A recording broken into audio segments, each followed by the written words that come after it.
د ننګرهار ولایت په مرکز جلال آباد ښار کې د وروستیو بیلابیلو تروریستي پیښو شهیدانو روح ته د دعا په موخه د قرآن عظیم الشان ختم ترسره او کورنۍ غړو ته د فاتحې او تسلیت مراتب وړاندې شول. د ولایت مقام په مسجد کې د کلام الله د ختم او فاتحې مراسمو کې ننګرهار والي، امنیه قومندان، ملي امنیت رئیس، ولایتي شورا غړو، د ګڼ شمېر ملکي او نظامي ادارو مسؤلینو او استازو، سولې ولایتي کمیټې رئیس او غړو، د پوهنتون استادانو، قومي مشرانو، د شهیدانو د کورنۍ غړو او ګڼ شمېر نورو ګډون کړی. سلاکار وزیر او د ننګرهار والي محمد ګلاب منګل د خبرو پر مهال په وروستیو پیښو کې د شهیدانو کورنیو ته د تسلیت او ډاډګیرنې مراتب وړاندې کړل او زیاته یې کړه د هیواد دښمنان هڅه کوي چې د خپلو وحشیانه او بزدلانه پیښو په رامنځته کولو سره عام وګړي په بېرحمۍ سره په شهادت ورسوي.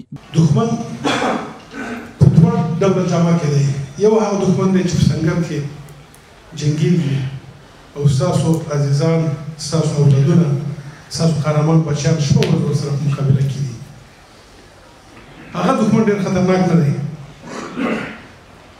یو بل دښمن چې زما او تاسو سره په کلي کې، په جومات کې، په ښار کې همدلته یو ځای اوسېږي او زما ستا په جامه کې دی، هغه دښمن ډېر خطرناک دی.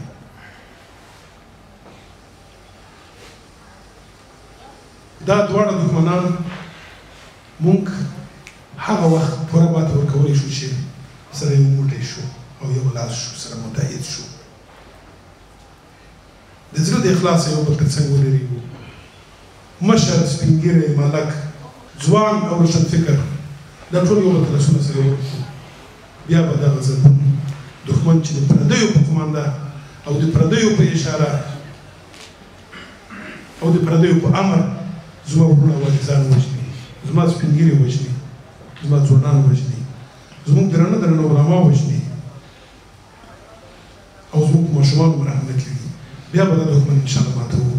د زیاته کړه د هیواد په ګوټ ګوټ کې عام وګړي د پردیو له لوري د تپل شوي جګړې قربانیان دي چې په خبره یې د مخنیوي لپاره یې غوره لار د ولسونو ترمنځ یووالی دی. د قرآن کریم د ختم او فاتحې د مراسمو په وروستیو کې د ټولو شهیدانو روح ته او په هیواد کې د تلپاتې سولې ټینګښت لپاره د دعا په موخه لاسونه لپه شول. بل لور ته سلاکار وزیر او د ننګرهار والي محمد ګلاب منګل د اسلامي او انساني همدردۍ له مخې په جلال آباد ښار کې د وروستیو پیښو شهیدانو کورنۍ او ټپیانو سره د خوراکي او غیر خوراکي توکو ترڅنګ نغدي مرسته وکړه چې د سوداګرۍ او صنایعو ادارې رئیس شیر عالم املوال له لوري د شهیدانو او ټپیانو کورنۍ ته ورکړل شوه.